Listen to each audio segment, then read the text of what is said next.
jaay drogue ci Sénégal ñu dàq ko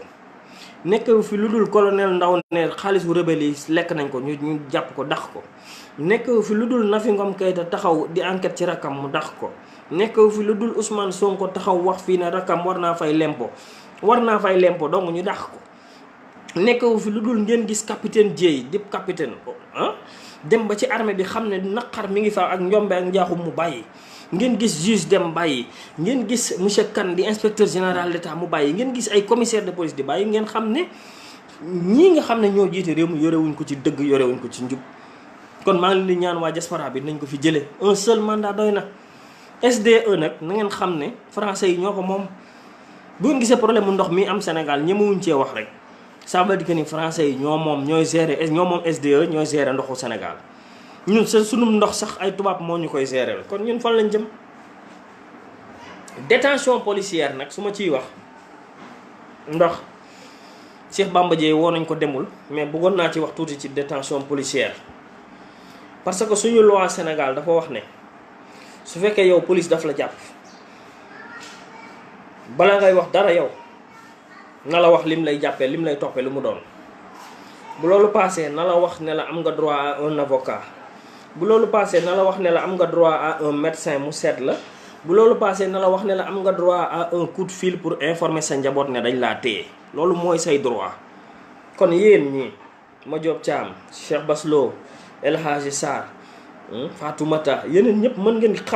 ngeen xalaat ne muy man mii muy keneen ku ci police convoqué na nga xam ne ñeenti ponk yi far force daf la ko war a xamal avant ngay tontu yow su la ko xamalul bu la neexee bul tontu su la ko xamalul bu la neexee bu la joxee PV bi ne la signer fii bul ko signer parce que sa droit la. yoon na la may mu wax la li ñu lay toppee yoon na la may mu wax la ne sa avocat bu la neexee nga woo ko yoon na la may mu wax la ne informel sa waa kër yoon moo la may docteur seet la ndax jàpp nañ la docteur bi na la seet ba xam yaa ngi si sa wér-gu-yaram bi ngay dugg si police bi wala déet ba xam dinañ la empoisonné wala ñu rey la wala ñu def la dara. donc loolu sa droit la képp ku la ko xañati bul signer PV bi loolu c'est extrêmement important pour nit ñi léegi xam ko te maa ngi leen ci dolli dama xamal ne bu fekkente ne bi yow dañ laa jàpp ci benn région fekk ne région boobu fa nga dëkk police 48 heures 24 heures la am droit téye la su fekkee yow par exemple man ma dëkk Diourbel nii police su ma wooyee jàpp ma man 24 heures la am droit téye ma suñ ko prolongé rek c'est sur l'avis d'un procureur moom mooy bind ne Assane Sylla boobu continuer leen détention bi ba enquête bi jeex mais police moom 24 heures la am sañ-sañ ci yow.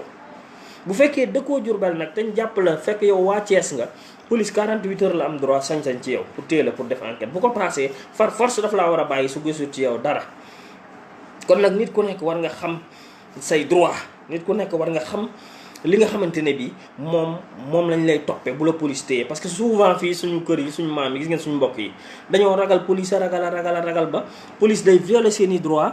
ci woo gi ñu leen di convoquer police ci la ñuy def PV ci wax ji ngay waxtaan ak yow alors que moom mi la convoqué moo la wax lu tax moo la war a wax lu tax mu di la convoqué loolu c'est extrêmement important pour ngeen xam ko. ma bëggoon na ñëw nag ci Mali xam ngeen ne def nañ élection présidentielle Macky Sall nekk na fi di coow woy 47 personnes xam ngeen ne dafa ëpp ci élection législative 47 personnes dafa bari 47 bulletins 47 enveloppes 47 nangam Mali def nañ élection ci bulletin unique. Mali def nañ élection présidentielle ci bulletin unique mooy lan mooy benn feuille boo xam ne 47 candidats yëpp ñoo ciy nekk. waaw loolu doo économiser 46 fois ay enveloppe 46 millions d'enveloppes bu doon tekki benn candidat bu ci nekk bu doon Sénégal tey jii comme Mali 24 candidats yi fa nekk nga xam ne ñoo présenté wu présidentiel bu doon Sénégal la dinañ wut bu dee candidat bu ci nekk war nañ kaa wutal 6 millions de bulletins candidat bu ne ñu war ko wutal 6 millions de enveloppes candidat bu ne ñu war ko mu wutal 6 millions de posters loolu ñaata la ci xaalis. waaw maliens yi ñoom ñoo nu gën a xarañ maliens yi ñoo nu gën a yeewu ndax jigéeni maliens yi ndax maire yi suñu yaay yi ndax suñu yaay ya nekk Mali ñoo gën a yeewu suñu yaay yi nekk fi Sénégal ba mënuñoo xàmmee nit ci bulletin unique. njublang la waxuñu dëgg naruñu dëgg moo tax ñu teg parrainage yëfu njublang la yëfu sàcc la bu ñu bëggoon dëgg bëgg lu jub bëgg lu baax benn bulletin unique la ñuy jël photo candidat yëpp def ko ci. man su ma ñëwee ne Macky Sall laay votel ma croché ci Macky Sall su dee Idrissa Seck laay votel ma croché ci Idrissa Seck su dee Ousmane Sonko laay votel noonu bu dee Abdoul Mbaye wala Pape Diop wala Malick Gakou wala Khalifa Sall wala Karim Wade ma croché ci te mu doon benn feuille. actuellement Sénégal bu ñuy def 15 milliards ci budget élection bu doon bulletin unique la 3 milliards la ñuy def wala 4 milliards waaye Maliens yi ñoom ñoo gën a xarañ. Afrique gépp nag Amérique latine gépp bitim réew ñëpp léegi Italie ñëpp bulletin unique la ñuy def benn bulletin ñëpp nekk Sénégal rek moo fi dese di photocopie parce que corruption dong la nag bu ngeen gisee ñu bàyyi ko rek sàcc dong lañ ci jub parce que ci la ñuy sàcc xaalis. naan tiré nañ 24 millions de enveloppe tiré nañ 24 millions de posters tiré nañ 50 millions de nangam yii yëpp photocopie yëpp c'est des milliards du contribuable sénégalais. nit ñi est-ce que xam nañ ne milliards yi ñu organiser élection yi alalu askan bi la moom Macky Sall bu fekkee yaxanal moo ko tax a jóg bu fekkee njub moo ko tax a jóg bu fekkee transparence moo ko tax a jóg waaye na organiser élection bulletin unique ñëpp seeni tour na ci man ki ma faral ma crochet ko def ci benn enveloppe dugal. bu ñuy xool ne crochet diw ñu marquel ko jeex na c'est très facile Mali def nañ ko am nañ deuxième tour premier tour nag jeex na bu leen kenn nax ci premier tour naan nangam premier tour ku ko fi wax naan ay 50 pour cent 57 pour cent dañoo nar a def hold up sàcc te buñ ko naree def na askan wi génn fii ku fi déclaré 57 pour cent wala 50 nangam pour cent ci Macky Sall da nga koo sàcc te askan wi dafa war a génn xeex ko dañoo war a génn jàkkaarloo ñoom rayante ko ñoom ñuy dund ñuy dee. parce que c'est pas vrai deuxième tour mooy le minimum léegi benn parti politique wala benn nit defatul l'unanimité ba war a mën a am ay 60 pour cent ci Afrique gii wala ci Europe gii amatu fi kon spéculation la ñuy jéem a def di jéem a nax nit ñi waaye au premier tour c'est pas vrai Macky Sall leen gën a mën a xam ne mënut a dem premier tour mënut a jàll mënul nekk c'est impensable waaw. sëñ Cheikh Gawane ñu ngi lay jege ñu ngi lay bëggee bu baax Ngone Taal waaw Njaga Seck madame Seck waaw ñu ngi lay bëggee Ndongo Mbaye waaw ñu ngi lay ziar Ndongo Mbaye waaw di la bëggee yow tamit bu baax a baax na ngeen xam ne bulletin unique moo xew Mali candidat yëpp ci benn feuille ñu votel ki ngay votel mu jeex ñu dem seen yoon te frais élection yi 3 milliards la te fii Sénégal lii Macky Sall nar danañ def budget bi 15 milliards boo moytul wala mu jëm 20 milliards de francs CFA ci xaalisu Sénégal bu ñuy yàq. kon ku nar a njub wala ngay taxa naan non candidat yi dañoo bëri moo tax parrainage lay def pour wàññi leen wutloo leen nit ñi signature bulletin yi ñu jox nit ñi naan leen signature mais bulletin yooyu état du Sénégal moo koy tiré c'est des milliards nañ bàyyi xaalisu Sénégal bi ñuy yàqte Macky Sall na doxal njub te bàyyi xaalisu Sénégal bi muy yàqte ministère de l'intérieur nag moom moo yor données yi ñëpp information yëpp ministère de l'intérieur ko turu nit ñi ba ci sa signature électronique la léegi bu ngeen xoolee carte d'identité yu bees yi signature bi électronique la kon sa signature électronique ñoom mën nañ ko utiliser def ci lu leen neex Sénégal nag nañ xam ne fi ñu toll nii jóg dafa jot Sénégal nañ xam ne xeex dafa jot Sénégal dafa xam ne dañoo war a jóg xam ne toog bàyyi Macky Sall muy def li ko neex buñ ko seetaanee dana def li ko neex toogaat fi toroxal ñu bañ na topp te duñ ci man dara kon nañ jóg xeex nañ xeex transhumance yi nga xam ne ñoo fi nekk duñu modèle bu leen kenn déglu ñii ngeen gis nga xam ne ñoo fi nekk tey di xarab Ablaye Wade di ko xas di ko saaga ci magum 92 ans Sénégal yar bi ñu doon wax moom président Sall su fekkente ne bi li muy wax dëgg la ci moom. maa ngi nuyu Gora Diaw Aïssatou Diallo Fallou Seck ma Diop Thiam maa ngi lay moom njiitu réew mi Fatoumata maa ngi lay bëggee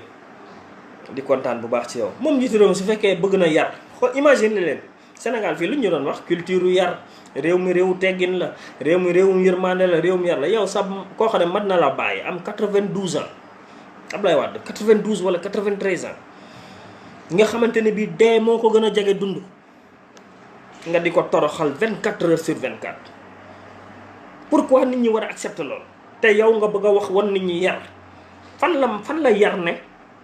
man naka laa lay respecté yow su fekkee benn respecté woo sa kàddu ñaareel ba magum 93 ans yaa ngi koy toroxal bés bu yàlla sàkk te magum 93 ans boobu moo la def tey yow li nga doon. su dul woon moom boo moytul faraatu ngay def ci mbedd mi. magum 93 ans bi Macky Sall nekk di toroxal nii su dul woon moom tey boo moytul mi ngi ci mbedd mi di faraatu wala mu yor as salaire su ndaw ña dërëm du ko yor di luye. mag moomu jël la def le DG def le ministre def le ministre de l'intérieur def le premier ministre def le président assemblée nationale ba nga jël réew mi amoo dara loo koy fayee lu dul di ko toroxal guddeeg bëccëg jël ay anciens collaborateurs am teg leen ci sa kanam léegi ñu doon ay transhumants ay traîtres yu bon ñu jàkkaarloog moom di ko saaga. li ñaaw na trop Macky Sall li mu nekkee mérité wul respect. man boog sama respect man mérité wu ko waaw man moom sama respect Macky Sall mérité wu ko parce que wonuma lu war a tax ma di ko respecté. fii Sénégal ñi ngi fi respecté nit ñi bu kenn yaakaar ne nit ñi dañoo réew nii non am na ñu nekk fii ci réew mi kenn toroxalu leen. am na ñu nekk fii ci réew mi kenn saagawu leen. am na ñu nekk fii ci réew mi jox nañu leen seen cër ndax kilifa yi doon ndax màgg gi nu màgg ndax ni nga xamante ne bii noonu la ñu comporté woo. mais su fekkee yoroo comportement boo xamante ne bii du ci jikko du ci jëf te nga jiitu war a wane exemple wane woo ko naka lañ lay respecté mérité wul respect. waaw man nag samay wax la ça n'engage que moi waaw mais man gëmuma li muy def ndax xam naa ne li muy def lu ko neex la moom ak fameem ak njabootam. xam naa ne li muy def mooy alali Sénégal jël na ko jox na ko tayle na ko tubaab yi. xam naa ne li muy def mooy moom moo ko rakkam ak i goroom ak i fereeram ak i njabootam kenn ku ci nekk yaa ngi aaki moo lu la neex ci Sénégal. bu ñuy wax naan Sahel aviation ma dégg liir naa démb ñu naan Aliou Sall ko moom xaw ma ndax leer na moo la déet mais Aliou Sall sax war naa nangu ñu koy sax moomale ay Sahel aviation war naa nangu ñu koy moomale ay Banque de Dakar. bërki dem moo njaay yéen a xeex fii Ablaye Wade ne dafa jël doomam jël alali Sénégal jox ko toroxal doomam tëj ko ci kaso bi. tey ngay dégg ci internet ñu naan la Aliou Sall créé na aviation compagnie aérienne Sahel aviation Aliou Sall créé na banque. un journaliste boo xamante ne bi yow yaa nga woon ca Chine jëroo ñaar dërëm en l'espace de 6 ans nga mën a am dégg naa Banque de Dakar. mën a am ay Sahel aviation tabax kër gu toll ni pali cet Géejawaay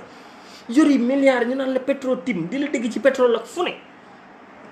Macky Sall moo yées fopp Ablaye Wade li muy def nii moo yées li ñu doon xeex ci Ablaye Wade képp koo xamante ne fi ñu toll nii toogati nga sax di waxati ci Ablaye Wade dangaa tardé ndax Macky Sall li mu nekk di def moo gën a bon fuuf li Ablaye Wade doon def. parce que Ablaye Wade ñaari doomam rek a fi newoon kii nag ay njaboot la jël. dénk jox leen alali Sénégal ñuy pasaree nu mu leen neexee te kenn du wax benn mandat doy na mbokku Sénégal benn mandat